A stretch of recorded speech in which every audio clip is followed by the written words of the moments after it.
कधीच नाही चुकणार तुमचे फेवरेट टीव्ही शोज झी5 सोबत, तेही एकदम फ्री. अप्पे, सोनोग्राफी झाली की परत ऑफिसला जायचं ना? हो, दुपारी परत घरी येऊ ना. बरं अप्पे, सरकार काल ऑफिसला का आले होते? अरे सहजच आले होते. तू बोलली नाहीस मला काल काय? हो, मी बोलले नाही कारण ते असे सहजच आले होते ना, काही खास कारण नव्हतं. तू असं अचानक का विचारतोयस? कारण मला माहिती ते का आले होते. काय? माझं बोलणं झालंय सरकारांशी. वाटण्या करण्याच्या संदर्भात तुझ्याशी बोलायला आले होते ते, हे पण माहिती आहे. अर्जुन, मला का नाही बोललीस तू अप्पे? तू असं चिडचिले माहिती होतं मला, म्हणून मग मी काय उत्तर आहे का अप्पे? आणि जर मला कळलंच नसतं तर? मी या सगळ्या गोष्टींवर विचार करणार होते आणि मग विचार करून तुझ्याशी बोलणार होते. खरंच. नक्की. अर्जुन, असं काय बोलतोयस तू? तुला माझ्यावर विश्वास नाही का? विश्वास आहे अप्पे. खरं तर ह्या जगात फक्त तुझ्यावर आणि कदमांवरच विश्वास आहे माझा. अरे सरकारांना पण खूप टेन्शन येत आहे. या बाबतीत घरात कोणाशी बोलायचं हे कळत नव्हतं त्यांना, म्हणून मग ते माझ्याशी बोलायला आले. आणि मग त्यांनीच सांगितलं की या बाबतीत घरात कोणाशी बोलू नको. मला तुझ्याशी पण खोटं बोलावं लागलं. त्यांच्या भानगडीत तुला कशाला वाटतात ते मला तेच कळालं. अरे ते फक्त सल्ला मागायला आले होते ना. पण तेच ना झालं, तेच ना तू डोक्यात घेऊन बसलीस ना. आता ह्या दिवसांमध्ये तुझं डोकं शांत पाहिजे, हे कळायला पाहिजे ना त्यांना. बरं तू शांत उभं राहती. आणि बघ, काही झालं तरी हे आपलं घर आहे ना, मग आपण घरात कोणावरही असं चिडायला नको. मला ना या घरात कोणावरच विश्वास राहिला नाही अप्पे. आणि खरं सांगायचं तर सरकार पर पार मनातून उतरलेत माझे. तू असं का बोलतोयस अर्जुन? अप्पे नाहीतर काय, एवढं सगळं होऊन पण ते एका शब्दाने तरी बोललेत का की मनी मावशींकडे त्यांचं काय आहे असं ते विचारून दमले सगळे. जरा तरी गप्पच आहेत ते अजून. अर्जुनच्या आईच्या मृत्यूला एक प्रकारे मीच कारणीभूत आहे. अरे असेल की काहीतरी अर्जुन. असू दे त्यांचं ते काय असायचं ना ते असू दे. मला काही घेणं देणं पण नाही. सगळेजण इथं आपापला विचार करतात, मी पण तेच करणार. अर्जुन तू असं कसं म्हणतोयस? हे बघ, आपणच असा विचार केला तर कसं होईल सांग बरं. ठीक आहे, करू आपण सगळ्यांचा विचार करू, घराचा विचार करू. पण अप्पे तू आहे ना माझ्यापासून काय लपू नकोस. त्या गोष्टीचा मला लय त्रास होतो. तुला काय टेन्शन असेल ना मला बोलतो, आपण त्यावर काय ना काहीतरी मार्ग काढू. पण माझ्यापासून लपू नकोस. सॉरी. चल.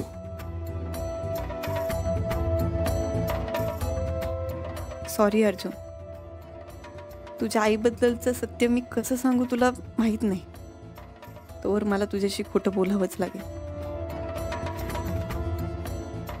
चला. होच.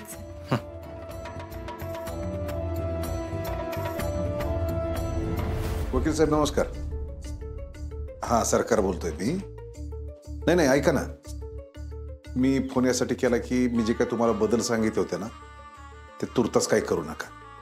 हा थांबूयात थोडंसं आपण. हा नाही माझं फायनल झालं की सांगतो की तुम्हाला मी. हा नाही ठीक आहे सगळं. हा ओके. कशाचं ठीक आहे कशाचं काय, या सुजाचं काय करावं ना लय मोठा प्रश्न पडलाय मला. नुसता डोक्याला ताप करून ठेवला या पोरानं. आता ग बाया, काय हो सरकार असं नुसतं फिरतोय काय? खाल्ल्याला जिरावतोय म्हणून फिरतोय.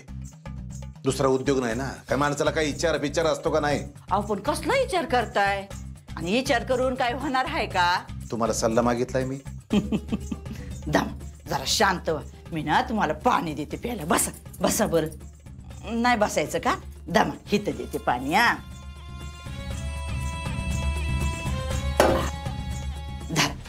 पाणी प्या. बया किती जीवाला त्रास करून घेताय हो. जासाल गप दिशी. पाणी प्या. नको मला. काय गो बाया, एवढं प्रेमानं पाणी देते तर लगेच नको म्हणताय. दिसतंय ना प्रेम तू जाणार चित्त तित्त. पण खरं सांगू का सरकार, मला ना तुमची लई दया यायला लागली बघा. आता एवढा विचार करून बी हा गुत्ता काय सुटणार आहे का? आणि सुटला तरी तुम्ही आहेच की आणखी गुत्ता वाढवायला. नाही आता मला त्याची अजिबात गरज नाही बघा. पण मला सांगा, तुम्ही नेमका कशाचा विचार करताय? त्या सुजाचा का त्या रुपालीचा का त्या स्वप्नीलचा का त्या आप्पीच्या नारजाच्या बाळाचा तुमच्या हिडिओचा का या मनीषाचा का सगळ्यांचं एकत्र? तुम्ही जा नाहीत ना, माझा मी बघतो ना काय करायचं ते. असं काय करता आंबीर तुम्ही?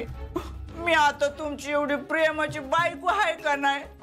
मग मला सांगा की मी मदत करेन तुम्हाला. या बायकोमुळे तर परिस्थिती झाली माझी या घराची. होय का? मग एक काम करा, सरळ हाकलून द्या मला. देताय का? तुमचं कसं झालंय ना सरकार, ते धरलं तर चावतंय आणि सोडलं तर पळतंय. तुमच्याशी बोलण्यात ना काहीच अर्थ नाहीये. सरकार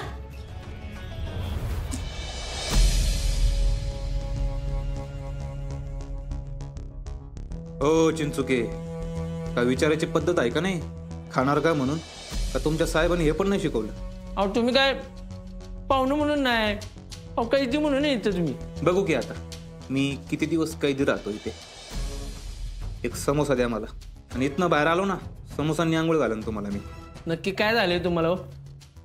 चिंचुके कळलं ना सगळं. एक द्या तरी. थांबा देतो, एक मिनिट.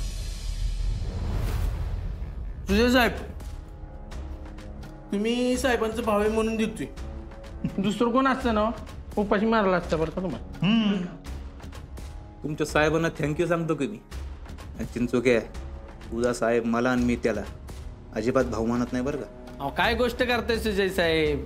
अहो तुम्ही भाऊ आहे म्हणून नीट आहे. अहो तुम्ही पांट्याला विचारा, अहो आत आल्यानंतर काय अवस्था होती ती. असू द्या, मला चांगलंच माहिती आहे त्याच्यासाठी मी कोण आहे. अहो सुजय साहेब, अहो तुम्हाला सगळी समजून घेतात तरी तुम्ही. हो चिंचुके, तुम्ही तुमचं बघा की. आणि आयुष्यभर तुम्हाला कधीच समोसा विकत घ्यावा लागणार नाही चिंचुके. सगळं माझ्याकडून. तुम्हाला काही येडबीड लागलेलं नाही ना? अहो तुम्ही कसं येणार आहे बाहेर? अहो तुम्ही माझे आमदार असून एक समोसा मिळायची मुश्किल झाली तुम्हाला, आणि तुम्ही काय समोस्याना आंघोळ घालताय मला? आहे का आता सगळं आत्ताच सांगू आहे? अहो सुजय साहेब, तुम्हाला माहित असतं ना तुम्ही लगेच सांगून टाकलं असतं. आणि फक्त समोसा नाही बरं का, इथून पुढं सगळा नाश्ता फ्रीमध्ये त्याची सोय मी करणार.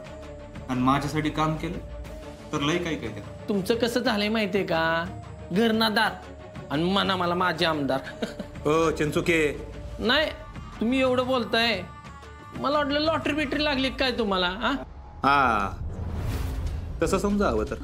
म्हणजे अहो वेळ आल्यावर सांगतो की सगळं. जाऊ द्या, त्यापेक्षा तुम्ही काय करा, त्या सरकारी खुर्चीवर आराम करा. एक दिवस फक्त, फक्त एक दिवस बस. हो सुजय इतका कॉन्फिडन्सली बोलतोय म्हणजे नक्कीच परत काहीतरी घोळ घालणार. अर्जुन साहेबांच्या कानावर घातलं पाहिजे. इथनं बाहेर पडू दे फक्त.